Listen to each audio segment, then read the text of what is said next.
Hey, Gopher fans, it's another edition of Gopher Mike Grimm along with Justin Gaard. We're coming to you on computer screen and on the radio.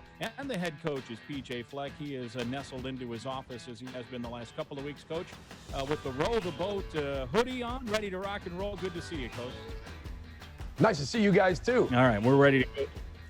Yeah, absolutely. Guardsy, you're at work. You're trying to... I'm also nestled. Yeah, I'm also very nestled. All snug in the conference room, and I almost got kicked out right before the show from some sales managers, but I said we got to do the PJ Fleck radio show, and so they acquiesced. I get the big conference room today, but I'm very, very nestled. Did you hear him, Grimm? He said he has to do it. It's got to be done. Has to do it. It's like a has to do it. It's a chore.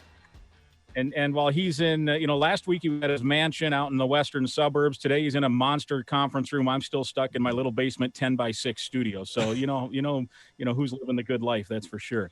Well, let's speaking of the good life, let's talk some football right off the bat, Coach. A couple of quick questions, just in regard to where are you in the process of fall practice as it relates to, I guess, training camp and classes all together, and what have you seen from your team, up to this point? Now that there is a date on the calendar with an actual game to be played down the road. Yeah, I think the biggest thing I've seen is a lot of maturity from our football team. You're combining training camp, off-season workouts, heavy lifting at times to be able to get that foundation, plus in-season type schedules. It's very difficult to do. We practice in the mornings. I think everybody knows that. But you're doing everything you can to catch up for months, but it's hard to do that. To be able to get a true training camp where 15, 16 hours of the day is just dedicated to football. There's so many other distractions, but what I love about our football team, we have a saying, a man distracted is a man defeated. Our team's done a great job of directing their energy for whatever they're doing at that particular moment. They're pouring everything they have into it, whether that's our academics, whether it's their social life, whether it's football, whether it's their spiritual life. They're doing everything they can to pour all that energy into it. So it's unique. There is nothing that's routine about this. Even our practice schedules with people being part of a contact or somebody getting COVID, and then how many contacts, and that being sprung on you late. We're testing every week, and then now we're going to shift to the daily testing. So it's only going to throw another chink in the armor there. So we've got to be able to be tighter than we've ever been.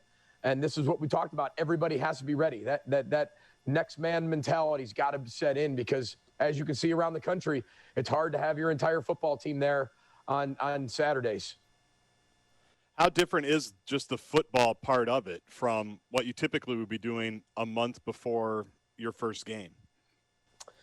Yeah, we're 3.5 weeks before we play, basically, and we're still in spiders and helmets. We finally get a chance on Wednesday to be able to go into shells, then continue to move into, full pads. So we can go into full pads as of tomorrow, but we're going to go to shells first, then go into full pads. But you're missing a lot of that. You're only 3.5 weeks out. By that time, you're getting close to 3 weeks out. So one, you're jamming it all in there to be able to get your work done, but then you're also doing everything you can to keep everybody safe and healthy. So there's this combination, and that's why we read them the Three Bears. And Goldilocks and the Three Bears was, however the schedule unfolds, we have to do it just right. Not how somebody else is doing it, not how the rest of the country is doing it. We got to take whatever's legal and make it ours and do it our way. Whatever's right for us and whatever's needed for us might not be needed for somebody else. We've got to do everything we can to get this 2020 football team ready to play football, keep them healthy, make sure we're doing everything we can, crossing our T's, dotting our I's, keeping our players safe with COVID-19 and our contacts, and then having the best product we can possibly have in 2020. You mentioned eventually, hopefully, you guys will obviously need to get into pads. Talk, if you would, a little bit about, is there a concern in your mind that it's been, since a couple of practices in the spring before, the trapdoor fell out, that you guys haven't really done contact? And you mentioned you're 3.5 weeks out. How quickly do you have to get accustomed to contact and tackling and blocking and, the keys to winning football games? Well, a portion of our football teams played a lot of football, right? And I think that helps you in a situation like this. Then we have a lot of young guys or guys who might not have played a lot who have stepped in for guys that we've lost to the NFL from last year, and they really need it. But again, it comes down to this time. We got 3.5 weeks before we play, right? And so that last week is true game week. So you're talking about maybe 2 weeks of true preparation that you can get into a training camp mode, but you still got to work within the 20-hour rule, right? So there's a lot to be planned. There's a lot of different things that we're doing this year that maybe we didn't do last year, but it's definitely needed. I think when everybody watches football right now, I mean, there was a clip from, I think, the Packers game and the Saints game from yesterday where there might have been 7 missed tackles on Kamara from, his run to the end zone of 60 yards or 65 yards, where the tackling wasn't where it needed to be. So we have shown our players game after game after game, professional and college, of why 78%, the ball, tackling, and explosive plays, is going to matter more this year than any other year. So it's not just about practicing and tackling and getting out there. It's about knowing that the 78% matters more than it ever has. And getting takeaways, taking care of the ball, tackling really well, breaking tackles, and then also finding ways to be able to get explosive plays that are going to help us win football games and eliminate explosive plays on defense. So we're working it out. It's a work in progress, that's for sure, because the roster changes daily. So how much have you more talked than it to ever has with injuries? It's not you can't Right. say, well, it's kind of like a normal year with injuries. No, you got injuries plus then you have a COVID report. And it's not just the people who get COVID. Right now, it's still the contact tracing. So it's unique, that's for sure. So how much have you talked to coaching friends around the country or people that are playing right now? Like you mentioned the tackling, like the coach at Navy, Niamataola, said, well, we're not going to do any tackling before the BYU game. Then immediately after the game said, that wasn't a very good idea because we weren't able to tackle. We couldn't figure anything out, and they got kind of blown out in that first game. So how much have you talked to teams and coaches that are playing already and that have gone through what you're going to go through in the next 3.5 weeks in terms of how you want to approach your preparation? Yeah, JG, I think one of the advantages is we've got a chance to look at everybody. Right. People can call, the cancellation of the season, whether people agree or disagree. What we're going to do is always look at it half full of water, half full of air. It's always half full. So forget about whether the season should have been, not should have been, should have been canceled, should have been canceled. That's done. We have to be able to say, how can we move forward with this and how can we move forward with it positively? And that's gaining knowledge. That's gaining information of what people have done, haven't done, what they've learned from, and really talking to the coaches you've had all over the country who are playing, who are friends of yours, to be able to gain that knowledge so we can apply it. We have the ability now, still 3.5 weeks out, and practicing the last 3 weeks with shoulder pads spiders and helmets, getting to this point where you can now get into pads. We have the ability of how much is too much, how much is too little. And again, it comes back to that 3 bears, just right. We've got to find a way to do it just right. And I think the teams that find a way to do that and can stay healthy somewhat, get everybody buying into that synthetic bubble the best they possibly can. Because even if a kid buys into the bubble, doesn't mean that he's not going to get it by sitting in class, or he's going to get it by somebody he's around, or he's not going to maliciously get it or go do something to get it. So that's the hard part about this virus, is it doesn't care who you are or what team you're on or what you look like. It doesn't care. And so I think our guys are being really smart, doing everything they can to create that synthetic bubble, but it's hard to get around this virus. Guards, you mentioned that BYU team that, I think they put 50 or so up on Navy. I don't remember the exact final score. That team was supposed to be at TCF Bank Stadium this past Saturday playing the Gophers. So, they put 50 up. Maybe it was a good thing that we pushed this back a little bit, although I know your team would have been up for the challenge. I saw also Virginia Tech had some guys that hadn't practiced because of what you're talking about, Coach, with the COVID testing. And it wasn't that they all had it, but they all maybe at one point or another in the previous few days had gotten in contact with people. And so how much are you, and maybe you can't say exactly because of, health reasons or what have you, but how much are you dealing with that kind of stuff in terms of mixing and matching? And you don't have this guy today. He's fully healthy, but maybe he, came across another student that tested positive. How hard has that been, and how much are you dealing with those things? Well, it's really difficult, but we all knew what we were getting into, and we all were preparing for this, right? And we're all prepared for it. Most of our cases right now are contact tracing cases, right, where one person can take out a large group of individuals, and that's what we're dealing with. But now the rules are, as of September 16th, I think it was, somebody tests positive, that person's out 21 days. There's a 2-week out period. Then there's a week-long acclimation period. So you're talking 3 games. And even if a kid gets sick right now, you're talking they can't get back till probably that again, it would be 3 weeks, that Tuesday of game week. And you're missing all that time and that lifting and that conditioning and those live reps. So the contact tracing, we hope, is what we can solve with the rapid testing as we continue to move forward. Whether the Big Ten comes out and says, here's the Big Ten rule, or state by state has to handle it under their state government, which, again, those people are making those decisions as we speak right now, as we work into our first day of daily testing. But if you are a contact, which if you're a roommate, you're an automatic contact. Right. So you might not have seen your roommate for 3-4 days, but you live with him and he gets it and you're immediately out for 2 weeks. And then this contact tracing, we hope, will eliminate that 2 weeks of those contacts. But again, nothing's set in stone, nothing's finalized. And I think that's the hardest thing to work with right now is and that's why you're seeing so many games being canceled from exactly what you said, Grimmy. It's not just the amount of COVID cases, it's also the contact tracing, which is eliminating the amount of people you have on your team, which is going to be in that green, orange, and red category as we continue to move forward with the Big Ten.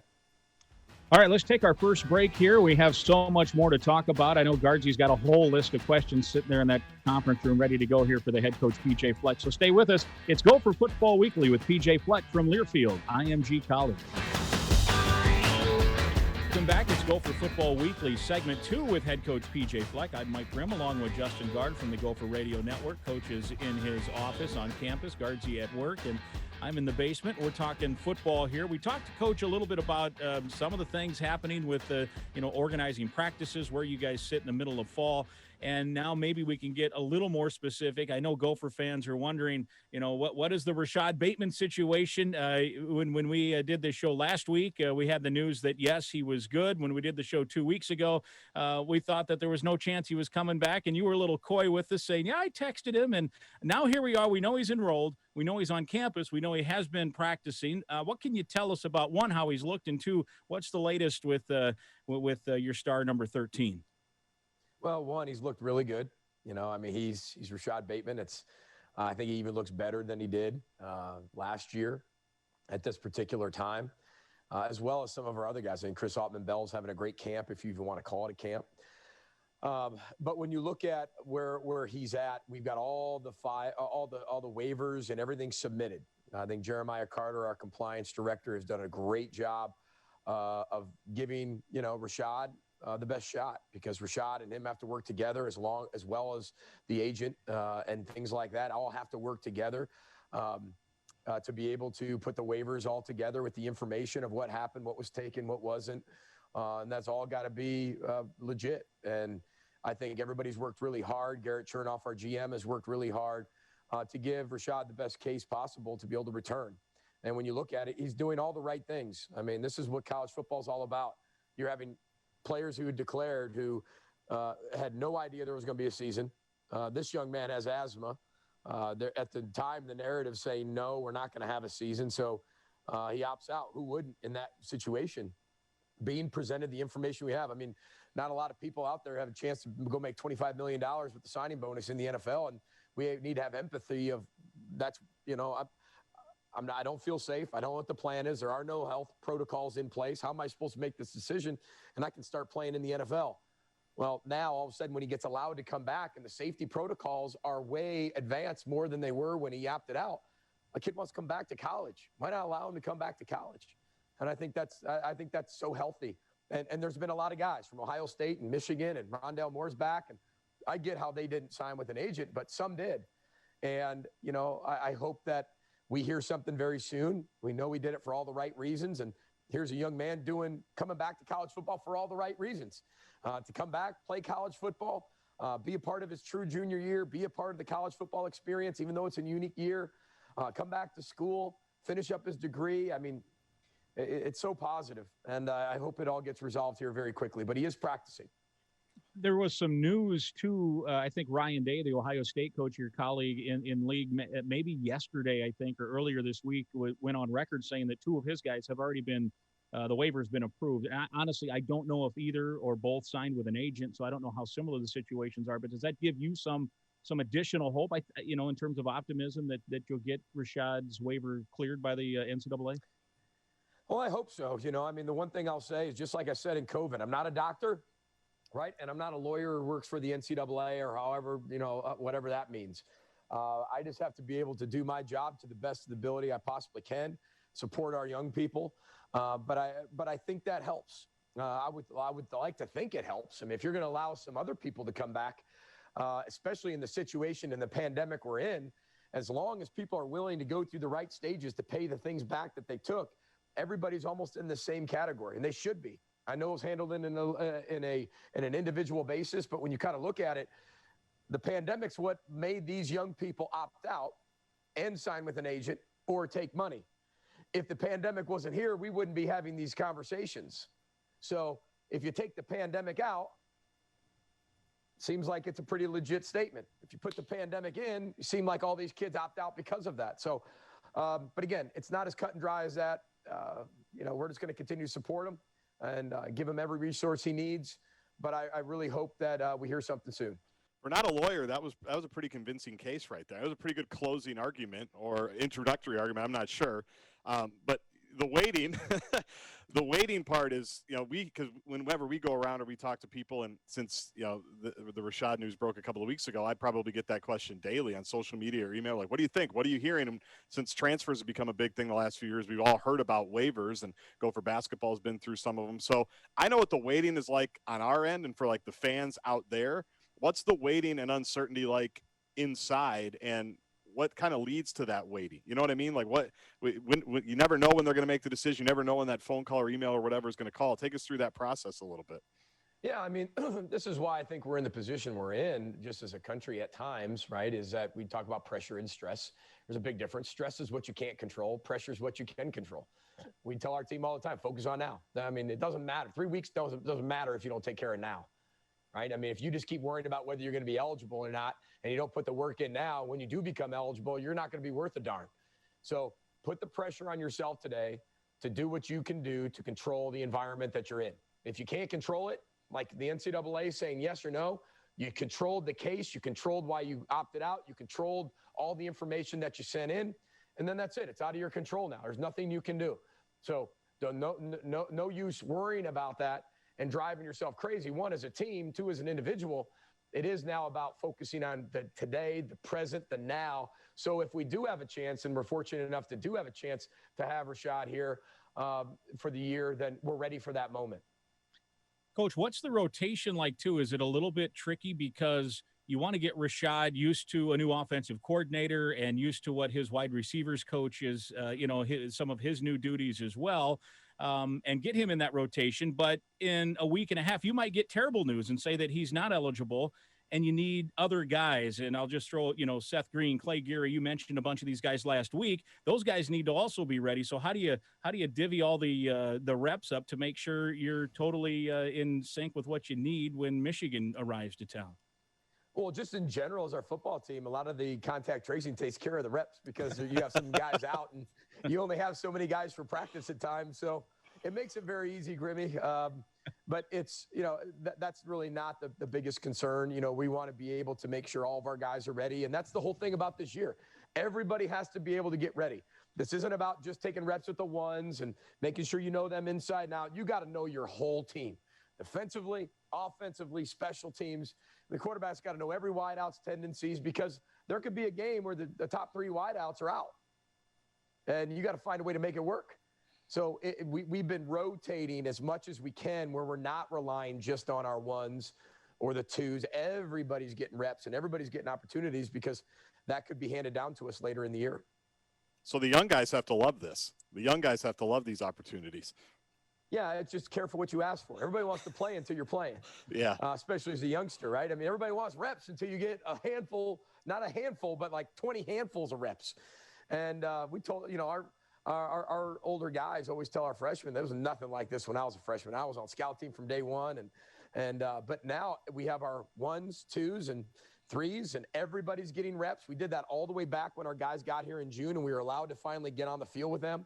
Everybody's getting the same amount of reps, pretty much, because they all have to be ready to play. How is from obviously the safety of the players, and you've talked about this from day one, that's the biggest thing. You want to keep your guys healthy, safe, and and isolated if something hits. How is the medical staff handling all this? I would think that is quite a chore for those people to do testing, to keep track of who has been in contact with who, and then get you the information to properly implement what you need to implement. Well, they deserve a gold star. When you were in elementary school and you'd get to test back and it'd have a star on it, it'd be the gold, silver, or be like a yellow one, or like just then, one was shiny, one was, I'm not familiar with flat. the gold. Mine were usually flat. Yeah, I'm not familiar with the gold. I got like a brown star. So, I think the big thing for me was making sure that they know how important their job is. And everybody inside our program knows how important our training staff, our doctors, our nurses, our medical team is. Because they're not only taking care of the injuries like they normally do and the other illnesses that are out there, and taking care of all the surgeries and taking care of all the recovery. They're taking care of this massive global pandemic at the same time. I mean, and everything that we've done has changed because of the pandemic. And there's 15 different protocols for everything they used to do. I just give them a lot of credit. Mike Sipniak and his entire staff, our doctors, Dr. Nelson and his staff, just extraordinary people who have really stepped up big time. They all deserve that bright, shiny gold star. And I can't tell you how much they mean to us in our program. We're fortunate to have them because they are very selfless people. Can you give us a sense, like you mentioned, the daily testing is now going to start here, I think, this week, all with the hopes to get everybody ready to go in a couple of weeks. So what's like the day-to-day in terms of, when the tests are taken, when they get them back, when you're cleared to do everything, and just how you structure the day around the number one thing, making sure that it's a clean field. I've heard a lot of coaches say it's a clean field out there. So what's the day-to-day going to be like now moving forward with the testing every day? Yeah, well, the testing is for the next day. Since we practice in the mornings, a lot of our testing is going to be done the night prior. And so we'll test and do the daily testing the night prior, and then we'll be ready to roll for the morning. And the doctors have cleared and said that's the proper way to be able to do it because of the spreading of the virus, how it all works. Again, not a doctor. I just know that because we practice in the morning, there's about a 4-hour turnaround of everybody getting it done. And if we all did it at 7 a.m., we wouldn't be done with that and be cleared till 11 a.m., and our practice time would be gone. So we get to do it that night prior. And then there's some done in the morning, but it's going to be like that through the entire year. So it's exciting. I mean, it's exciting now we have this daily testing, and I hope that the daily testing can take out the contact tracing as we keep moving forward. But there's no final word on that. But the number one thing you both have said, it is the safety of our team. Everybody wants to win. Everybody wants to win at a high level. Everybody wants the best guys out there. Everybody wants to see the plays being made from the guys everybody knows. But we got to keep our players safe, period. And nothing will come before the player safety, period. And I'm really proud of our medical staff, the Big Ten, for allowing us to be able to have these tests. And our players are not like, they're not a normal part of the student body. This testing allows them to know that your football team's safe on campus. They're a student on campus when they're going to school, but they're an athlete when they come over to the football program. And so these rapid testings help a football team because the average student is not having 75, 80 plays where they're in close proximity and contact every single play for an hour and a half, under piles and sweat and all that other stuff that our players are. And then they go to class. So if I'm a student in a class with a football player, I want to make sure they don't have coronavirus. And I think the rapid testing is helping keeping a clean playing field, one, but also helping, our student population keep the numbers down by our football team not being the one that spreads it. And all the other athletics. And I give Mark Coyle a lot of credit on that. So, we're fortunate to have the tests. We're excited about the tests. But again, it's there. I know there's been a lot of questions on why do we get the test, and I'm not here whether to say it's right or wrong. I just see the logic of, being able to have your football team if they're going to be doing that and going to class. I'm pretty grateful that our guys are getting those tests so they don't spread it to other people.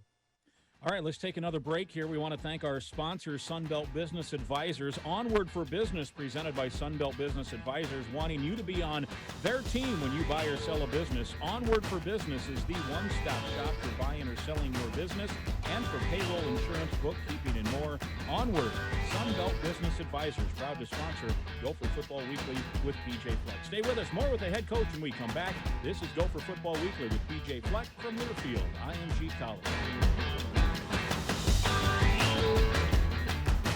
Welcome back. Gopher Football Weekly with head coach PJ Fleck, presented by Sunbelt Business Advisors, Grimm and Gaard, along with the head coach. And segment 3, let's talk some more specifics. And, Coach, I wanted to ask you about your offensive line. You've talked about the idea that a lot of different guys have been coming and going, and you have experience there. I know you're excited about some of your young guys. What's it look like up front? Because we know at the end of the day, that in the Big Ten is where a lot of football games are won or lost. Yeah, I think that's when you look around the country, the ability to keep those guys safe, healthy is going to be critical. You know, I mean, we've had guys have it, be done with it. We've had guys contact tracing that, and you can see how fast, right, you go from being a really experienced O-line to a not experienced O-line really quickly. So, again, it's one of those things we're just going to have to play it by ear per day. But I like our offensive line. I really like our offensive line as we keep moving into the future. I really do. A lot of these young guys are very, very talented. But again, we're focused on right now. That's all we can control. But again, we have some guys coming back. We just hope that they're all there on game day when we get a chance to play every single week. Excuse me. Has it been weird to not have Rodney and Shannon around? It's weird for me. I feel like I've talked to Rodney Smith more than anybody in my life, maybe besides Grimm, the last 6 years or so. But those guys aren't there. Obviously, Mo is, and he's kind of the leader. But you also have a lot of guys in the room, including Bryce Williams, who people forget 2 years ago played a lot, you know, scored a touchdown in the Wisconsin game towards the end there and played a lot that year his true freshman year. So what's the makeup of the running back room look like right now? Yeah, the makeup of the running back room is really not, there's not a bunch of ones and twos, and it's just who can play, you know, and everybody's going to get their opportunity at some point. You can kind of feel that out as you kind of watch college football right now. But I think that the young guys are getting better. Guys that, you know, Bryce redshirted last year, so our running back room is solid. But you just never know. One day it could take out the whole room. And then, you know, a guy like Preston Jellin could be the starting running back. And he's got to prepare for that. And we've told him that. We've got a lot of guys who've moved on to the National Football League, and that's an opportunity for a lot of guys to play. But everybody wants to play until you get a chance to play. So we've trained our players not to sit there and look at it when guys get COVID to put our heads down like, well, we don't have that guy. We're not going to be any good, or we lost that guy. It is what it is. And we're going to move forward, and we're going to play games, and we're going to play 11 guys on offense, 11 guys on defense, 11 guys on special teams, and you have no idea when your number is going to be called, more than any other year. And we got to be ready, and we have to be the most prepared team in the country for whatever this next 12 weeks throws at us. And that's what we're preparing for. You mentioned Mo Ibrahim and what he's meant, and now really, probably taking over kind of that leadership role, Guards, you talked about with Shannon and Rodney gone.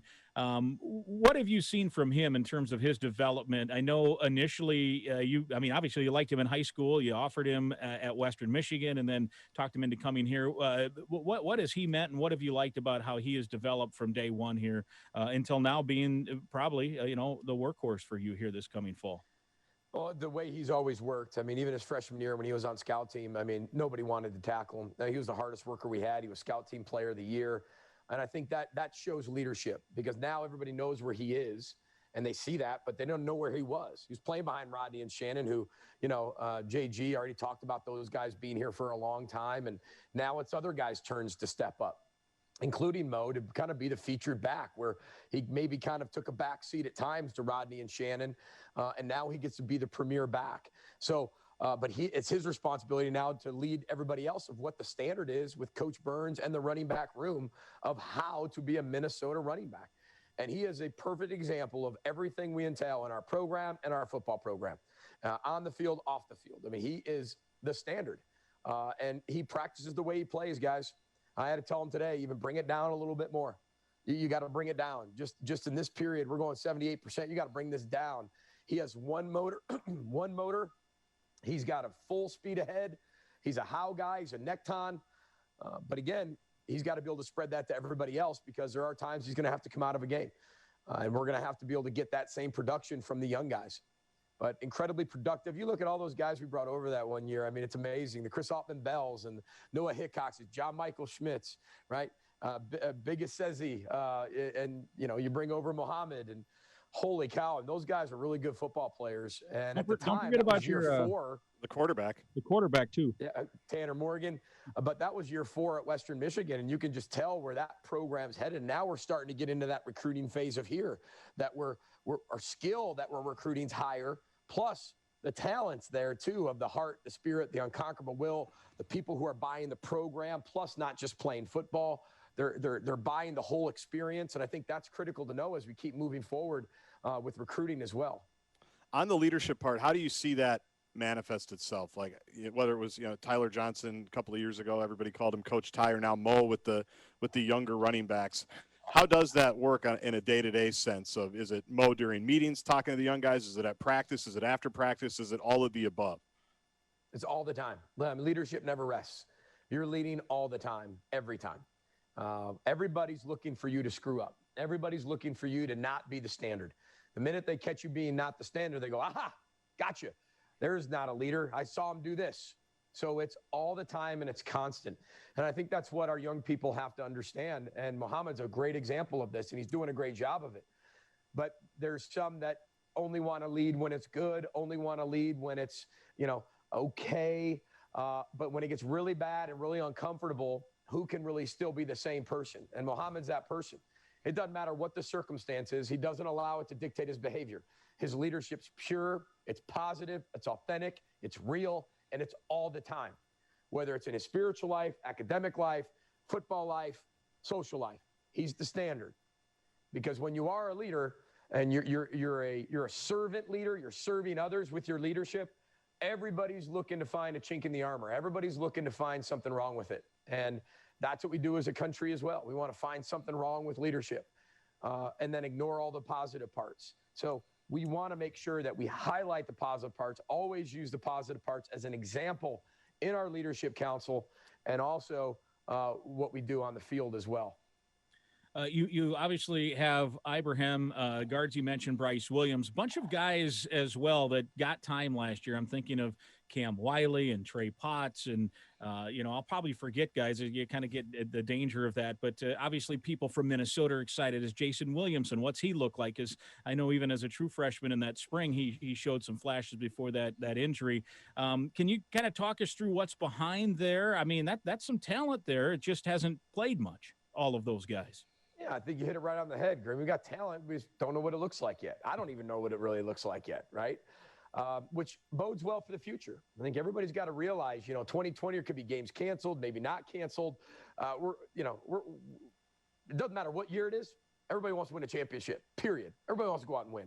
But when you start looking at those young guys, you start thinking as a head coach, like, wow, look at the future. Look at what's coming in 2021, 22. That's really exciting too. And not only exciting for now because we get to go through that process, but it's also exciting then. And everybody always asks, like, what's the most exciting thing about your job? And I said, the process.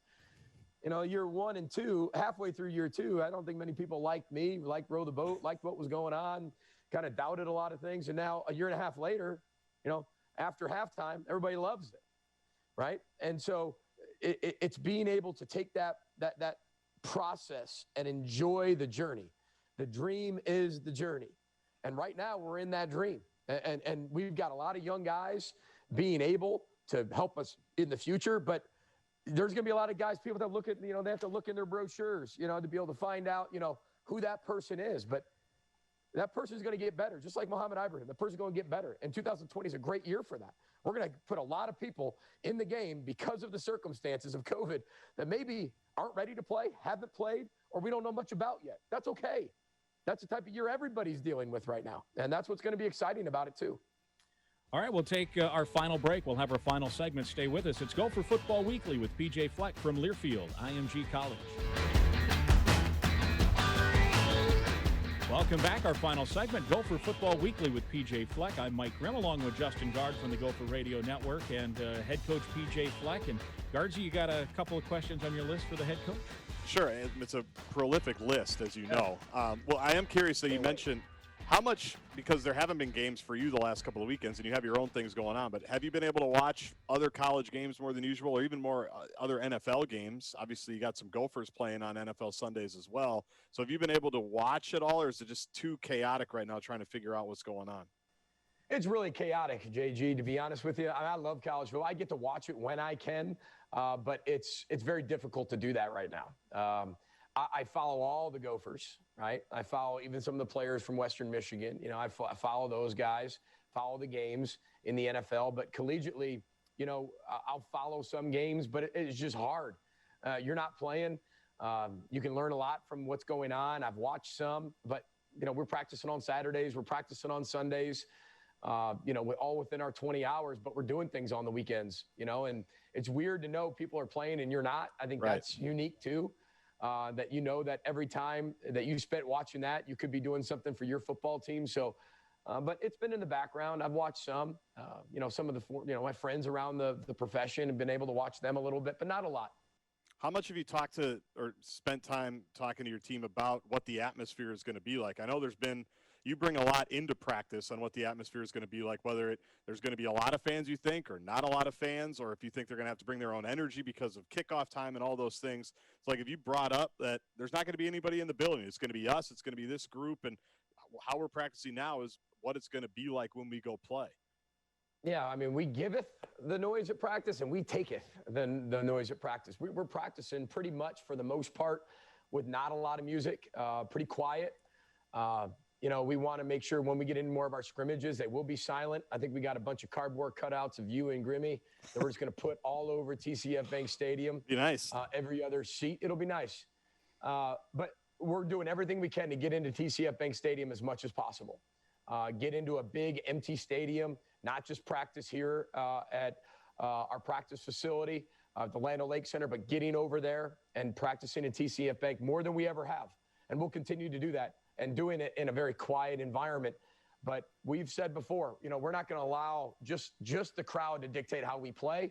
We got to play really good all the time and let the crowd feed off that. Mm-hmm. And then when we need the crowd, we feed off that. But we got to find a way to be able to just play our best football and not worry about the outside noise. Half the time, players never hear it anyway.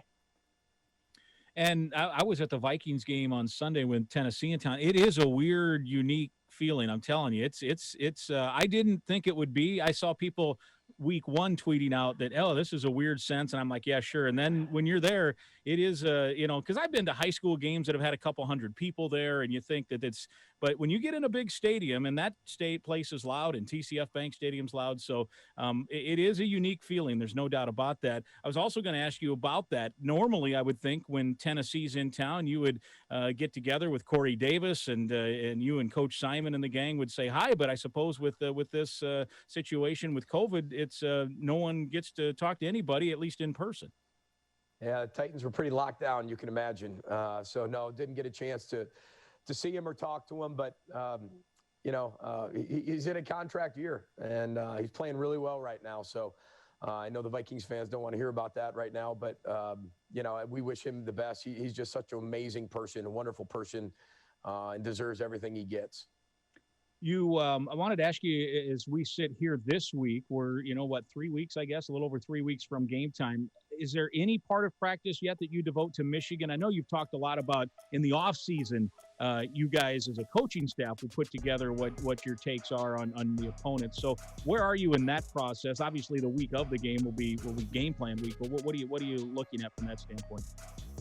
Yeah, we work on them multiple days throughout the week, not only just coaches game planning, but also in practice as well. We've got us to be able to get better at, and then we use them as our opponent right now.